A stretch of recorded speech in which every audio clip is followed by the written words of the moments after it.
ओम अज्ञानं तिमिरान्धस्य ज्ञानाञ्जनशलाकया चक्षुरुन्मिलितं येन तस्मै श्रीगुरुवे नमः। नमो विष्णुपदाय रूपपृष्ठाय भूतले श्रीमति भक्तिवेदांत नारायण गोस्वामी इति नामिने श्री रूप श्री सनातन भट्ट रघुनाथ श्री जीव गोपाल भट्टदास रघुनाथ ये छह गोसाई करी चरण वंदन आए ते विघ्नाश अभिष्ट पूर्ण। सबसे पहले मैं अपने गुरुदेव के चरणों में अनंत कोटि दंडवत प्रणाम करती हूँ। उसके बाद पूज्यपाद सुंदर गोपाल प्रभु जी को दंडवत प्रणाम और आप सभी कथा पिपासुओं को भी मेरा यथा योग्य प्रणाम। हरे कृष्णा। आज का जो हमारा टॉपिक है हरि नाम की महिमा। सबको आवाज बिल्कुल क्लियर आ रही है?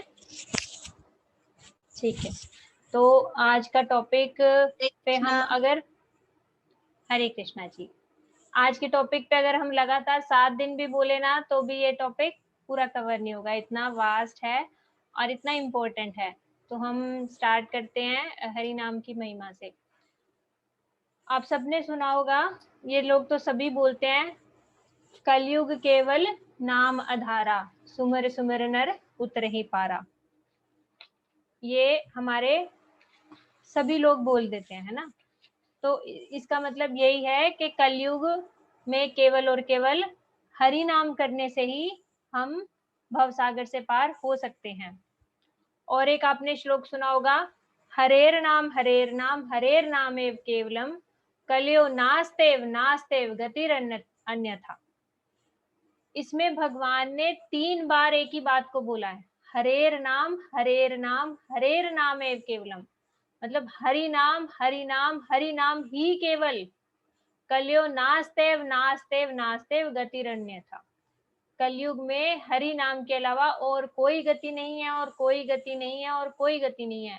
भगवान ने 3 बार क्यों बोला? क्योंकि हम बद्ध जीव मूढ़ प्राणी एक बार में समझते नहीं। तो भगवान को लगा कि हम इतनी इम्पोर्टेंट बात है, इनको यदि मैं बार बार चिल्ला चिल्ला के बार बार 3 बार में बोलूंगा तो शायद इनकी बुद्धि में घुस जाए। इसलिए भगवान ने इतना जोर दे के ये बात हमें समझाई है कि कलयुग में केवल हरि नाम ही गति है। और हरे कृष्णा महामंत्र करते हैं ना हम, हरे कृष्ण कृष्ण कृष्ण हरे हरे, हरे राम राम राम हरे हरे। ये मंत्र का मतलब क्यों है, क्या है इस मंत्र का मतलब क्या है, सबसे पहले हम ये जान के आगे चलते हैं। हरे मतलब इसमें है राधा रानी। राधा रानी का नाम हरे कैसे पड़ गया? राधा रानी श्री कृष्ण के मन को हरती हैं इसलिए हरे, और हम सब बद्ध जीवों के पापों को हरती हैं इसलिए हरे। हरे मतलब राधा रानी, कृष्ण मतलब कृष्ण, जो सबके चित्त को आकृष्ट कर ले वो है कृष्ण। हरे मतलब सबके पापों को हर ले, सब कृष्ण के मन को हर ले, और कृष्ण मतलब सबके चित्त को आकर्षण कर ले वो है कृष्ण। और राम मतलब यहाँ पे श्री रामचंद्र धनुर्धारी पुरुषोत्तम श्री राम नहीं है, यहाँ पे राम मतलब है राधा रमण, जो राधा जी के साथ रमण करे वो है राम।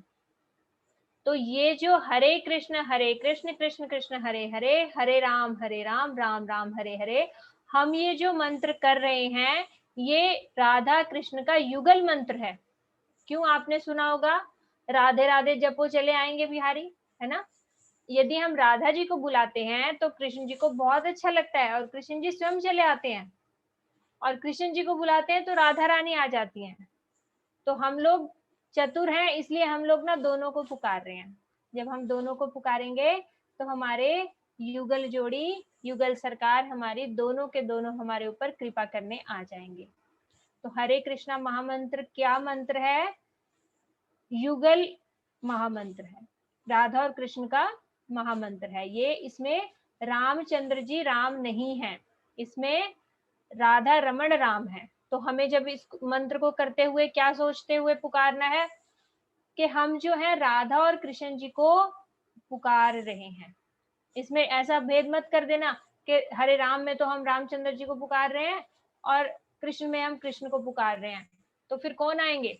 इसलिए पहले से ही क्लियर होके चलो कि जो हम महामंत्र कर रहे हैं इसमें किसको पुकार रहे हैं। हम इसमें केवल और केवल ब्रजेंद्र नंदन श्याम सुंदर कृष्ण को पुकार रहे हैं और राधा रानी को पुकार रहे हैं। तो हरे कृष्णा महामंत्र की आज आपको सब मतलब समझ आ गया कि हरे कृष्णा महामंत्र का मतलब क्या है। ये राधा और कृष्ण का युगल मंत्र है, इसमें हम राधा और कृष्ण जी को पुकार रहे हैं। तो ये हरे कृष्णा जो महामंत्र है, ये कैसा मंत्र है? भगवान ने हमें बताया है नाम चिंतामणि। भगवान का नाम कैसा है? चिंतामणि। चिंतामणि क्या क्या होती है?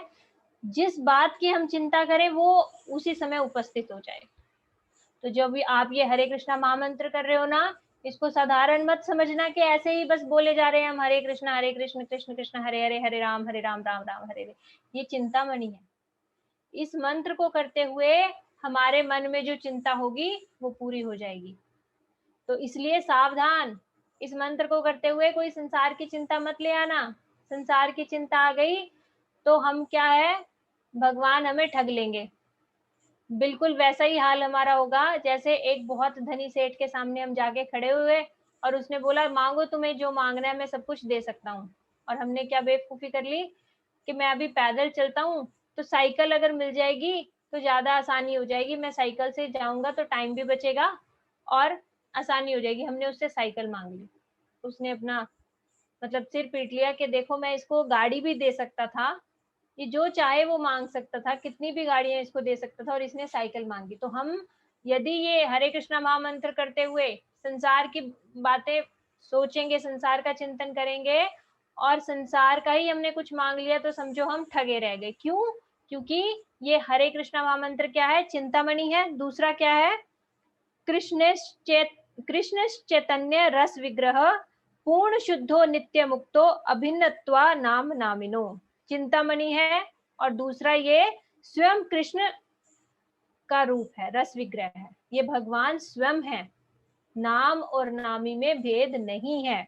दूसरा ये पूर्ण रस विग्रह है। रस विग्रह मतलब ये हमें भगवान का प्रेमा आस्वादन भी करवा सकता है। प्रेम से रस होता है, प्रेम जब हम किसी से करते हैं ना तो उसमें रस आता है। तो रस, पूर्ण रस मतलब भगवान से प्रेम करवा सकता है। जब हम भगवान से प्रेम करेंगे तो उनके साथ हमारा रसास्वादन होगा। तो ये पूर्ण रस विग्रह है और पूर्ण मायातीत एवं नित्य मुक्त है। ये जो भगवान का नाम है ये कोई माया द्वारा रचित शब्द नहीं है, ये भगवान का नाम है, माया अतीत है। तभी तो हमें भी माया से छुड़ाएगा ना। यदि ये खुद ही माया द्वारा रचित एक शब्द हो तो हमें माया से कैसे छुड़ा सकता है? भगवान का नाम है ये माया से अतीत है। और क्योंकि नाम और नामी में भेद नहीं है, भगवान ने बताया नाम और नामी में भेद नहीं है। ये हम कैसे समझें? एक छोटी सी कथा आप सबने सुनी होगी। एक बार एक सुकांत राजा एक सभा में गया और वहां पे रामचंद्र जी के गुरुजी वशिष्ठ जी के जब आए तो वो राजा खड़ा नहीं हुआ उनके सत्कार के लिए, उन्हें नमस्कार नहीं किया। तो ऋषि वशिष्ठ को बहुत बुरा लगा कि ये राजा मेरे आने से खड़ा नहीं हुआ। तो उस राजा राजा वो ऋषि वशिष्ठ ने रामचंद्र जी के पास गए और जाकर बोले राम आज तेरे गुरु का अपमान हो गया। तो रामचंद्र जी बोले ऐसा पृथ्वी पे कौन है जो मेरे गुरु का अपमान कर सके, आप मुझे बताइए, मैं उसको आपके चरणों में लाके दे दूंगा। तो बोले हाँ आज तू उसको दंड दे क्या। वो राजा सुकांत है। तो रामचंद्र जी ने प्रण लिया ठीक है गुरुवर, मैं उसका मस्तक काट के आपके चरणों में ला दूंगा। और उधर सुकांत राजा जो है ना वो भागा भागा अपनी रक्षा करवाने के लिए नारद जी के पास गया, क्योंकि नारद जी ने ही ये उपाय सुझाया था सुकांत जी को कि तुम ऐसे वशिष्ठ जी आए तो उठना मत क्योंकि तुम उनसे बड़े हो, ऐसे करके। तो वो वापस गए कि नारद जी आपकी मैं बात मान के आज तो मैंने रामचंद्र जी से द्वेष मोल ले लिया। अब रामचंद्र जी ने तो प्रण कर लिया कि मेरा सिर काट देंगे, अब मैं कैसे बचूं, कहाँ जाऊं। तो नारद जी हंसने लगे। नारद जी बोले जाओ तुम हनुमान जी के पास जाओ। तो सुकांत राजा हनुमान जी के पास गया तो वहां पे हनुमान जी नहीं थे, अंजना मैया थी। तो उन्होंने बोला कि मुझे अपने बेटे को बोलो मेरी रक्षा करे, मुझे मेरी रक्षा करवा दो। तो अंजना मैया ने बिना कुछ सुने कि किससे रक्षा करवानी है, क्यों रक्षा करवानी है, बोले हाँ हाँ मैं तुझे प्रॉमिस करती हूँ कि मेरा बेटा तेरी रक्षा करेगा, तू चिंता मत कर, यहाँ बैठ जा। और थोड़ी देर बाद हनुमान जी आए, तो अंजना मैया बोली बेटा ये हमारी शरण आया है और मैंने इसे प्रॉमिस कर दिया है कि तू इसकी रक्षा करेगा, तो तू इसकी रक्षा कर दियो। तो हनुमान जी बोले ठीक है मैया, आपका वचन मैं रखूंगा। तो सुकांत से पूछा, राजा सुकांत से, कि प्रभु ये तो बताओ आपकी रक्षा किससे करनी है। तो वो बोले मेरी रक्षा करनी है श्री रामचंद्र जी से। उन्होंने प्रण ले लिया कि मेरा सर काट देंगे। हनुमान जी तो इतने हैरान, अरे मैं अपने स्वामी से युद्ध कैसे करूं, अपने स्वामी से तुझे कैसे बचाऊं। लेकिन वचन दे चुकी थी उनकी मैया, तो उनको वचन भी पालन करना था। तो वो बहुत चिंता में कि अब कैसे बचाऊं, प्रभु राम से कैसे युद्ध करूं और इसकी भी रक्षा कैसे करूं। तो उन्होंने एक उपाय सूझा उन्हें।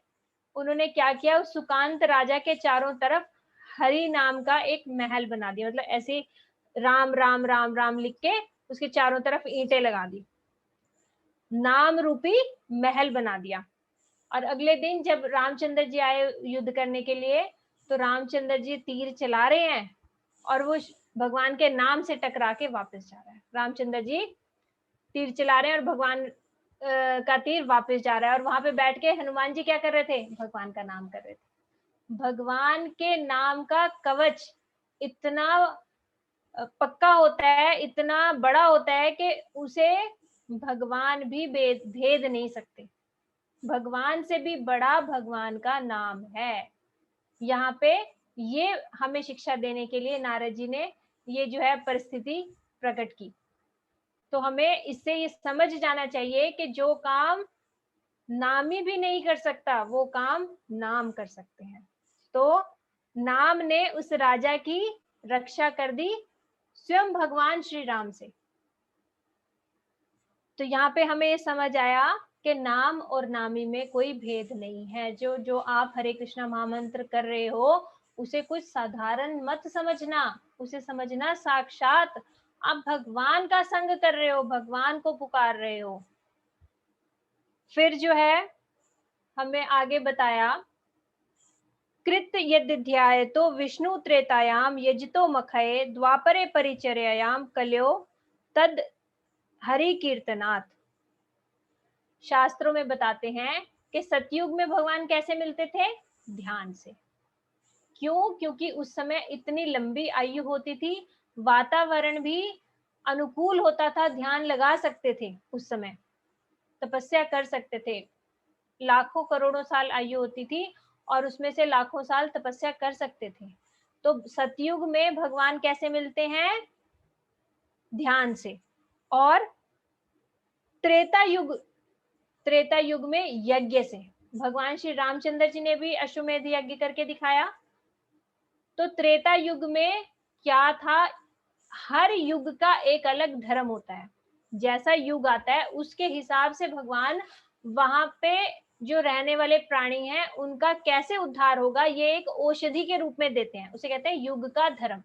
तो सतयुग का धर्म था तपस्या, और त्रेता का युग का धर्म है यज्ञ, और द्वापर युग का धर्म हुआ पूजा अर्चना। जैसे भगवान की पूजा अर्चन विधि करना, जैसे भगवान के विग्रह की सेवा, उनकी आरती करना, उनको भोग लगाना, उनके वस्त्र आदि पहनाना, उनके उत्सव मनाना। लेकिन अब कलयुग का क्या धर्म दिया भगवान ने, कलयुग केवल नाम आधारा। क्यों, ऐसा क्यों? सतयुग में वातावरण अनुकूल था, शांति से बैठ के कहीं तपस्या की जा सकती थी। कलयुग में ना तो हम जीवों की इतनी आयु है, 100 साल बड़ी मुश्किल से आयु रह गई, उसमें हम कितने वर्ष तपस्या कर सकते हैं? 60,000 वर्षों तक तपस्या करते थे लोग पहले, जो सतयुग में थे। तो हमारे पास तो उतना समय ही नहीं है। दूसरा, वातावरण भी अनुकूल नहीं है। आज यदि हम जंगल में चले भी जाए ना तपस्या करने, वहां पे हमें जंगली पशुओं का डर है और चोर लुटेरों का डर है। वातावरण इतना अशांत हो गया है कि हम अकेले कहीं जाके तपस्या भी नहीं कर सकते। तो सतयुग वाला धर्म कलयुग में नहीं रहा। फिर दूसरा, त्रेता में यज्ञ करना। यज्ञ करने के लिए बहुत शुद्ध सामग्री चाहिए, शुद्ध देसी घी चाहिए गाय का, और हवन सामग्री चाहिए, और इतनी सारी सामग्रियों के साथ एक ऐसा पुरोहित चाहिए, एक ऐसा पंडित चाहिए जो सारे मंत्रों को ठीक से उच्चारण करे और जो लालची भी ना हो। कलयुग में क्या हो गया, सबसे पहले तो गाय का शुद्ध घी ही मुश्किल, क्योंकि देसी गाय ही बंद हो गई रखने लोगों ने, तो देसी गाय का शुद्ध घी नहीं मिलेगा, हवन सामग्री नहीं मिलेगी सही, और उसके ऊपर पंडित भी ऐसा नहीं मिलेगा जिसको सभी शास्त्रों का ज्ञान हो, ठीक से वो उच्चारण कर सके। इतना भी हो गया, आपने किसी तरह ये सब कर भी लिया अरेंज, तो वो पंडित के अंदर लालच नहीं होगा, ऐसा नहीं मिलेगा, क्योंकि पंडित आजकल सबको अपना घर चलाना है, वो पैसे के लिए ये हवन कर रहे हैं। पहले क्या होता था, सामने जो हमारा यजमान है उसके उद्देश्य के लिए, उसे क्या चाहिए, उसके मनोकामना पूर्ण करने के उद्देश्य से कोई पंडित हवन करवाता था। और आज क्या रह गया कि इस हवन के करने से मुझे कितनी दक्षिणा मिलेगी। तो यहाँ भी यदि उद्देश्य किसका हो गया, यज्ञ करने का उद्देश्य किसका हो गया, पंडित का हो गया, तो फिर भी जो हम यदि यज्ञ करवाएंगे तो हमें वो सफलता नहीं मिलेगी, क्योंकि उद्देश्य हमारा नहीं रहा, पंडित का भी जुड़ गया इसमें। तो भगवान किसका उद्देश्य पूरा करेंगे, तो यज्ञ करना बिल्कुल क्रॉस हो गया, कलयुग में हम यज्ञ कर ही नहीं सकते। फिर तीसरा, द्वापर में पूजा, ठाकुर जी की पूजा अर्चा के लिए बहुत सारा धन भी चाहिए और शरीर भी स्वस्थ चाहिए। चलो धन भी हम अरेंज कर लें किसी तरह से, शरीर भी स्वस्थ चाहिए। यदि एक बार भी हमारा वायु हमने अगर पास कर दी इस शरीर मतलब कपड़ों में, तो फिर हमें तभी नहा के आना पड़ेगा, वो वस्त्र हमारे खराब हो जाएंगे, और ऊनी वस्त्र नहीं पहनने, रेशम के वस्त्र नहीं पहनने, ऐसे बहुत सारे रूल्स हैं जो हम फॉलो कर ही नहीं सकते।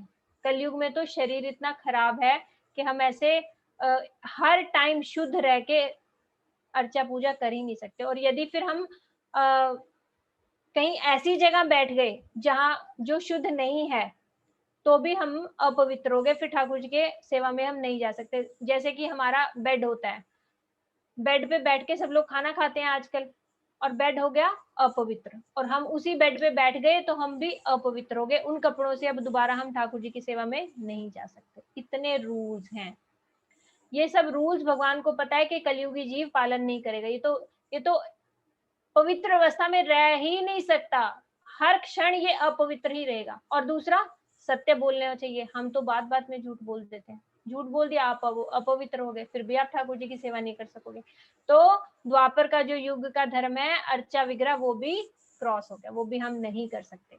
इसलिए भगवान ने हमारी परिस्थिति देखते हुए कि ना इसके पास बुद्धि है, ना इसके शरीर में ताकत है, ना इसके पास पैसे हैं, ना इसकी आयु है, तो ये कैसे इसका उद्धार होगा, इसका ये कलयुगी जीव का मैं क्या करूं। तो भगवान ने इतना सरल सहज उपाय हमें दे दिया, हरि नाम, कि तुम किसी भी परिस्थिति में क्यों ना हो, कैसे भी क्यों ना हो, यदि तुम बस एक बार बोल दो हरे कृष्ण कृष्ण कृष्ण हरे हरे, हरे राम राम राम हरे हरे। भगवान ने बोला हाथों से काम और मुंह से नाम, कलयुगी जीव तू बस इतना ही कर ले। उसमें भी हम क्या करते हैं, नहीं, मुंह से भी हमें तो बातें करनी है, इधर उधर की हमें बातें करनी है, हमारा मुंह भी चुप नहीं रहता, काम हाथ से कर रहे हैं पर मुंह से हम संसार की बातें कर रहे हैं, ऐसे नहीं, मुंह से तो हमें भगवान का नाम लेना ही पड़ेगा। फिर आगे भगवान ने बताया, और कलयुग में हमारे पास बहुत सारे उदाहरण देखने को मिलते हैं हमें, कलयुग में किस किस को केवल और केवल नाम से ही भगवान की भक्ति मिल गई। सबसे बड़ी उदाहरण हमारे पास है मीरा जी। मीरा जी ने क्या किया, कौन सा यज्ञ तपस्या की, कौन से ठाकुर जी की सेवा करी, वो केवल और केवल अपना एक वो होता है ना उनका, वो तान पूरा कुछ कहते हैं उसको, वो लेके और बस गाती फिरती थी, मेरो तो गिरधर गोपाल दूसरो ना कोई, हे गोविंद राखो लाज अब तो जीवन हारी। केवल और केवल भगवान के भजन गाती थी, भगवान के नामों का कीर्तन गाती थी, हे गोविंद, हे गोपाल, हे मधुसूदन, ऐसे नामों का कीर्तन करती हुई घूमती थी। तो आप सब जानते हैं 500 साल पहले ही मीरा जी आई हैं, कोई बहुत पुरानी नहीं है मीरा जी कि उनको मिल गए और हमें नहीं मिलेंगे, सिर्फ 500 साल पहले आई हैं, और वो साक्षात मूर्ति के अंदर प्रवेश कर गई केवल और केवल इस नाम के बल से। और किसको मिले, सूरदास जी। सूरदास जी कहने से उन्हें उन्हें अंधे कहा जाता है कि आंखों से दिखाई नहीं देता, लेकिन उनके हृदय के नेत्र ठाकुर जी के दर्शन करते थे। वो जब एक मंदिर में ठाकुर जी का श्रृंगार जैसा होता था, सूरदास जी ठाकुर जी के देख के उसी तरह का पद तैयार कर देते थे उनके लिए श्रृंगार के बाद। जैसे आज पीले रंग के वस्त्र पहने हैं, तो वो कुछ ऐसा गा के बताते थे कि ठाकुर जी पीले वस्त्र में सुशोभित हो रहे हैं। तो वहां पे आस पड़ोस के जो लोग थे उनको लगा ये ना अंधे होने का नाटक कर रहे हैं, वास्तव में ये अंधे नहीं है, इन्हें दिखाई देता है। ऐसा कैसे हो सकता है, जैसे श्रृंगार में ठाकुर जी खड़े हो ये वैसा ही पद रचित कर देते हैं। तो एक दिन गर्मियों का दिन था और उन्होंने पुजारी से बोला कि आज ठाकुर जी को तो कोई वस्त्र ही ना पहना, केवल चंदन का लेप कर दे। तो देखते हैं ये सूरदास जी क्या कहते हैं। तो सूरदास जी आए, सामने खड़े हुए और इतनी जोर जोर से हंसने लगे। सब बोले अरे सूरदास जी आज क्या हुआ जो आप इतना हंस रहे हो? तो बोले आज मैंने एक अचंबा देख लिया। बोले क्या देख लिया? बोले आज तो हरि खड़े नंगम नंगा, आज तो ठाकुर जी ने कुछ पहना ही नहीं। तो सब पहचान गए कि वाकई में ये तो इनके हृदय के नेत्र खुले हुए हैं। ये कैसे हुआ? ये केवल और केवल भगवान के नाम से हुआ। वो भगवान के नामों का ऐसा कीर्तन करते थे कि उनके हृदय के नेत्र खुल गए। और तुकाराम जी आपने देखा होगा, विठल विठल गा के वो कितना उन्होंने उनका भी उद्धार हुआ। और इसी कलयुग में 500 वर्ष पहले ही महाप्रभु चैतन्य महाप्रभु स्वयं आए। उन्होंने भी हमें हरे कृष्णा महामंत्र ऐसे ही नाच के गा के बोलते हुए बताया कि केवल और केवल तुम ये हरे कृष्णा महामंत्र को चाहे तो जोर से गा लो, चाहे धीरे से गा लो, चाहे नाच के गा लो, किसी भी अवस्था में गा लो, इसी से उद्धार है। तो महाप्रभु के कितने सारे परिकर, उनकी जीवन में हम घटनाएं देखते हैं कि उन सबको कैसे भगवान कृष्ण की, राधा जी की सेवा मिली।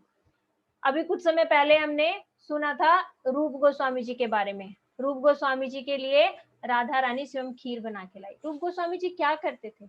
हरे कृष्णा महामंत्र का ही जाप करते थे। हरे कृष्णा महामंत्र जप करने से स्वयं राधा रानी उनके पास खड़ी होती थी कि इसका मैं क्या दे दूं, इसको मैं क्या कर दूं। यानी भगवान भी नाम करने वाले के लिए लालायित होते हैं कि हम इसे क्या दे दें। इतनी बड़ी चीज इसने भगवान का नाम पुकार लिया। और रघुनाथ दास गोस्वामी जी के बारे में हमने सुना। रघुनाथ दास गोस्वामी जी के ऊपर, रघुनाथ दास गोस्वामी जी कभी कुटिया बना के नहीं रहते थे। वो आज एक पेड़ के नीचे, कल दूसरे पेड़ के नीचे। क्यों? वो बोलते थे कि कहीं एक पेड़ से भी मुझे प्रीति ना हो जाए, मैं ये ना कह दूं ये पेड़ मेरा है। तो कभी एक पेड़ के नीचे, कभी दूसरे पेड़ के नीचे, ऐसे रहते थे। तो गर्मी में बैठे राधा कुंड पे हरे कृष्णा महामंत्र कर रहे थे, हरे कृष्ण कृष्ण कृष्ण हरे हरे, हरे राम राम राम हरे हरे। इतने में राधा रानी स्वयं आई कि मेरे रघुनाथ को गर्मी लग रही होगी, धूप बहुत तेज है। राधा रानी ने उनके ऊपर आके दुपट्टा किया। ये सनातन गोस्वामी ने देखा और फिर उन्हें बोला कि आज हमारी स्वामिनी से आपने अपनी स्वामिनी से सेवा ले ली। हमारा सेवक का धर्म है अपनी स्वामिनी की सेवा करना, आप उल्टा कर रहे हो। इसलिए आप अब से कुटिया बना के रहो ताकि हमारी स्वामिनी को कुछ कष्ट ना हो। तब से वो कुटिया बना के रहने लगी। उन्होंने क्या किया? रघुनाथ दास गोस्वामी क्या करते थे? केवल यही हरिनाम ही करते थे। और सनातन गोस्वामी जी भिक्षा करके अपना जीवन यापन करते थे और एक पेड़ के नीचे ही रहते थे। वो भी 6 गोस्वामियों में से एक गोस्वामी है। और उन्होंने देखा किसी एक के घर में मदन मोहन जी, एक चौबे परिवार था मथुरा में, वहां पे मदन मोहन जी रहते थे विग्रह रूप में। तो वहां से वो विग्रह रूप में भगवान से बातें कर रहे हैं। विग्रह रूप में भगवान सनातन गोस्वामी से बातें कर रहे, सनातन मुझे ले चल, मुझे अब इसके पास नहीं रहना। और उन्हें भी कह रहे मैया मैं जा रहा हूँ, तेरे पास नहीं रहना। तो वो मैया भी बोली बाबा ये ले जा, अब मेरे पास नहीं रह रहा, इसलिए इसे ले जा। तो सनातन गोस्वामी जी के साथ आ गए मदन मोहन जी। और सनातन गोस्वामी जी ने बोला मैं तुम्हें 56 भोग नहीं खिला सकता, मैं तो खुद माधुकरी करके खाता हूँ, जो मैं लाऊंगा वही खाना पड़ेगा। तो भगवान देखो कितने वशीभूत हो जाते हैं नाम करने वाले के। बोले ठीक है सनातन, जो तू खाएगा वही मुझे खिला दियो। तो वो क्या करते थे, आटा का वो लोई बनाते थे, बाटी जिसे कहते हैं, और जरा सी आग जला के उसमें सेकते थे और ऐसे ही खा लेते थे। तो वो बाटी का ही भोग लगाने लगे। तो भगवान बोले अरे सनातन, इसमें जरा सा नमक तो दे दे। घी नहीं दे रहा, सब्जी नहीं दे रहा, कोई बात नहीं, जरा सा नमक तो डाल दे, तो नमक भी नहीं दे रहा। तो देखो सनातन गोस्वामी कह रहे हैं, मैंने पहले बोल दिया था मैं कुछ भी तुम्हारे को खिलाऊंगा नहीं, जो मिलेगा वही खाना पड़ेगा। और सनातन गोस्वामी क्या कह रहे हैं, मैं तुम्हें कुछ भी लाऊंगा नहीं, यही खाओ जो मैंने दिया है। और भगवान क्या कह रहे हैं, ठीक है सनातन, मैं अपनी व्यवस्था स्वयं करूंगा। तो वहां पे पास में ही एक नमक का कुछ जहाज फंसवा दिया भगवान ने, और फिर वो सहायता मांगने सनातन गोस्वामी से आया, और फिर ठाकुर जी ने बोला पहले हमें नमक दे के जा, एक बोरा नमक रखवा लिया और अपने मंदिर की व्यवस्था करवा ली। ये देखो भगवान कैसे वशीभूत होते हैं नाम करने वाले के। सनातन गोस्वामी क्या करते थे, केवल नाम करते थे। और हरिदास ठाकुर एक दिन में 3 लाख हरिनाम करते थे। 3 लाख मतलब 192 मालाज, इतनी माला वो डेली करते थे। तो महाप्रभु ने क्या बोला, हरिदास तुम तो नामाचार्य हो, तुम खुद नाम करते हो और दूसरों को उत्साहित करते हो नाम करने के लिए, तो तुम नामाचार्य। उन्हें नामाचार्य हरिदास ठाकुर कहते हैं। वो स्वयं इतना हरिनाम करते थे और उन्होंने दूसरों के भी जीवन को परिवर्तन किया अपने हरिनाम के बल से। एक वेश्या आई उनको पथ भ्रष्ट करने के लिए, उनकी बदनामी करने के लिए, तो वो सिर्फ 3 दिन उन्होंने उनके पास बैठी। वो बोले, हरिदास ठाकुर जी बोले, देवी तुम बैठो, मैं थोड़ा सा हरिनाम कर लूं, क्योंकि मैंने कुछ नियम ले रखा है कि इतना हरिनाम करने के बाद ही मैं कुछ बात करूंगा किसी से, तो तुम बैठो, मैं अपना नियम पूरा करके आता हूँ। तो उसने पहले दिन केवल सुना हरिनाम, हरिदास ठाकुर जी तो पूरी रात अपना हरिनाम करते रहे।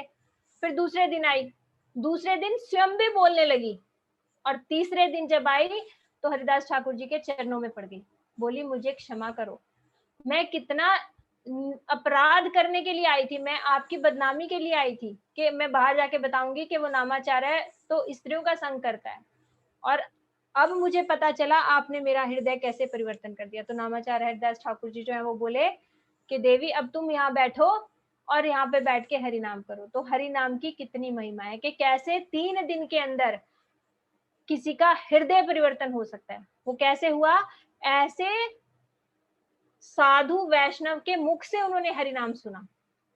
तो यदि हम किसी वैष्णव के मुख से हरि नाम सुने तो उसकी महिमा कई करोड़ों गुना बढ़ जाती है।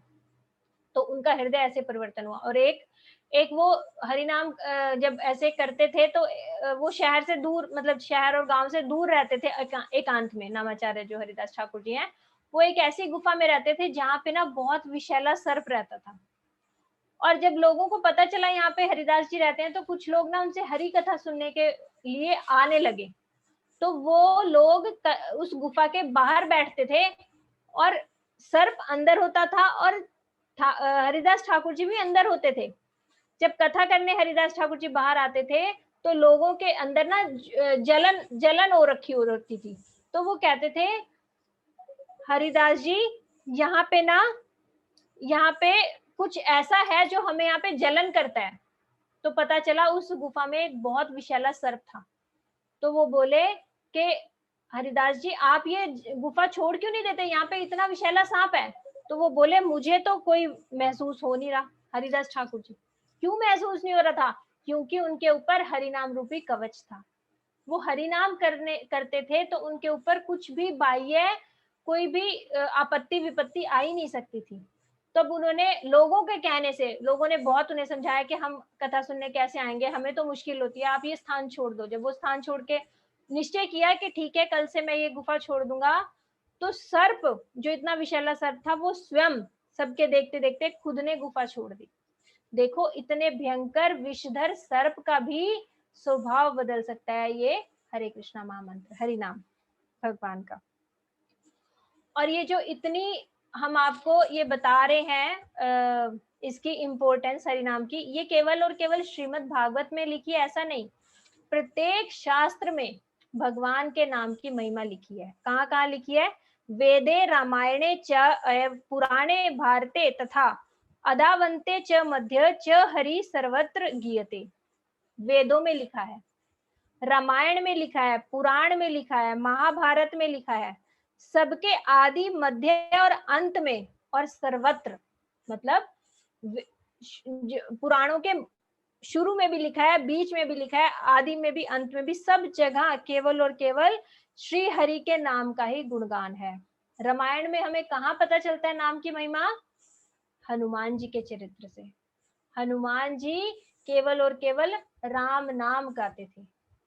भगवान के नाम की इतनी महिमा कि एक वानर होके भी वो जगत में पूज्य बन गए। आज हनुमान जी की पूजा हम क्यों करते हैं? क्या ऐसी विशेषता है हनुमान जी में? राम रसायन तुमरे पासा, उनके पास केवल और केवल भगवान का नाम है। भगवान का नाम वो करते हैं, इसलिए वो आज जगत में पूज्य हैं। और हमने कहा देखी रामायण में नाम की महिमा विभीषण जी की। देखो पूरी लंका जल गई, केवल और केवल एक विभीषण जी का घर बचा। क्यों बचा? क्योंकि घर के बाहर लिखा था राम नाम। राम नाम में इतनी पावर है कि हमें कहीं से भी कैसे भी बचा सकते हैं। फिर पुराणों में देखिए हमने भगवान के नाम की महिमा कहाँ देखी? ध्रुव महाराज जी का चरित्र देखा। 6 महीने के अंदर 6 साल के छोटे से बालक ने भगवान के दर्शन पा लिए। कैसे? केवल और केवल भगवान के नाम से। क्या जप करते थे वो? ओम नमो भगवते वासुदेवाय। ये भगवान का नाम है। भगवान का नाम करने से 6 महीने के अंदर अंदर उन्होंने, इतने छोटे बालक जो ना नियम जानते ना विधि जानते, बस गुरु ने बोल दिया ये मंत्र का जप कर, अपने गुरु की बात मानते हुए उन्होंने मंत्र जप किया तो भगवान के दर्शन पा लिए। फिर देखा हमने प्रहलाद महाराज जी का चरित्र। प्रहलाद महाराज जी असुर के घर में पैदा हुए। पिता असुर जो कहता था मैं ही भगवान हूं और कोई भगवान नहीं, उन्होंने इतने अत्याचार सहे अपने पिता के। अब प्रहलाद महाराज जी से शिक्षा लेना कि यदि कोई हम में से कोई हरिनाम कर रहा है और उसको फेवरेबल कंडीशंस नहीं है, घर में कोई लड़ाई झगड़ा हो रहा है या मना कर रहे हैं हरिनाम करने की, तो वो हमेशा प्रहलाद महाराज जी को याद कर ले कि प्रहलाद महाराज जी से अनफेवरेबल कंडीशन तो किसी की नहीं होंगी। उनको तो उनका पिता ही, हमें तो थोड़ा बहुत समाज ही बोलेगा कि ये तो बाबा बन गई, ये तो ये बन गई, वो तो वो बन गई, कंठी पहन ली, माला ले ली, तो ये थोड़ी बहुत यही बातें होंगी। उतना बुरा हाल तो नहीं होगा कि हमारे गर्दन पे कोई तलवार रख दे, कोई हमें पहाड़ से नीचे तो नहीं फेंक रहा, कोई हमें जहर दे के तो नहीं मार रहा कि ये हरिनाम छोड़। इतनी बुरी कंडीशन में भी हरिनाम किया जा सकता है। हमेशा प्रहलाद महाराज जी को याद रखना। जब मन घबराए ना कि मैं भक्ति कैसे करूं, तो प्रहलाद महाराज जी को याद कर लेना। प्रहलाद महाराज जी ने हमें यही सिखाने के लिए हरिनाम करके दिखाया है। फिर महाभारत में हमें कहा मिलती है हरिनाम की महिमा? द्रौपदी के चीरहरण के समय द्रौपदी ने क्या किया? क्या पूजा की बैठ के, क्या यज्ञ किए, तपस्या की भगवान को बुलाने के लिए? केवल और केवल हाथ खड़े किए और बोला हे गोविंद राखोला जब तो जीवनहारी। एक बार गोविंद नाम पुकारा और गोविंद स्वयं चले आए साड़ी बनके। तो सभी पुराणों, महाभारत, वेदों में सब जगह भगवान के नाम की महिमा है। फिर अगला श्लोक है कलेर दोष निधे राजनस्ति हय एको महान गुना कीर्तनादेव कृष्णस्य मुक्त संग परम व्रजेत। इसके द्वारा हमें बताया जा रहा है कि कलयुग को कलह का युग कहा जाता है। मतलब बिना बात की यहाँ पे लड़ाइयां होती हैं, छोटी छोटी बातों पे लोग लड़ने झगड़ने लग जाते हैं। ये युग कोई बहुत अच्छा युग नहीं है। सतयुग में कितने अच्छे लोग रहते थे, उनमें सत्य था, मतलब उनमें धर्म के प्रति उनको निष्ठा थी। इतने असत्यवादी, चोर, लुटेरे, इतने कलुषित मन के लोग नहीं थे सतयुग में। फिर द्वापर में भी इतने खराब लोग नहीं थे। कलयुग में जो हम लोग है ना, यहाँ पे शास्त्रों में एक जगह लिखा है कि जो त्रेता युग के सारे राक्षस है ना, वही जन्म लेके आ गए कलयुग में। तो हम बहुत अच्छी आत्माएं हैं नहीं जो कलयुग में रह रही हैं। तो कलयुग के जीवों के लिए कलयुग का युग ही खराब है, इसीलिए हमें कलयुग में जन्म मिला, क्योंकि हमारी भी आत्मा कोई अच्छे कर्म किए नहीं उसने। तो बोले कलयुग में दोषों का खजाना है, कलयुग में दोषों का खजाना है। फिर भी एक गुण है, वो गुण क्या है? केवल श्री कृष्ण का संकीर्तन करने मात्र से ही सारी आसक्तियां छूट जाती हैं और भगवान की प्राप्ति होती है। कलयुग में इतने दोष होने के बावजूद एक अच्छा दोष है कि इससे उद्धार बड़ी जल्दी हो जाता है। इसको ऐसे समझो कि यदि कोई बच्चा जैसे क्लास में फेल होता ही रहे 10 साल हो गए एक ही क्लास में अटका हुआ, तो टीचर्स क्या कहेंगे कि भैया इसे कितने मर्जी ग्रेस मार्क्स दे दो, किसी तरह इसे पास करो, ये स्कूल से तो निकले, 10 साल हो गए इसे एक ही क्लास में अटके हुए। तो इसी तरह भगवान ने देखा ये कलयुगी जीव, इनका तो कोई उद्धार का कुछ बन ही नहीं रहा, तो भगवान ने इतना सरल सा हमारे लिए एक रास्ता दे दिया कि नाम, केवल और केवल तुम नाम कर लो तो तुम्हारा उद्धार हो जाएगा। जो इतना मुश्किल 60,000 साल तपस्या करने से जो नहीं मिलता था, वो इस कलयुग में केवल हरि नाम करने से मिल जाता है। तो ये देख के हमें लगता है कि हम सौभाग्यवान जीव हैं जिन्होंने कलयुग में जन्म लिया। हमारे महाराज जी कहते हैं ये कोई साधारण कलयुग नहीं है, इसमें चैतन्य महाप्रभु आके गए हैं, इसलिए ये धन्य कलयुग है। और इस कलयुग में जन्म लेने के लिए ना देवता भी तरसते हैं।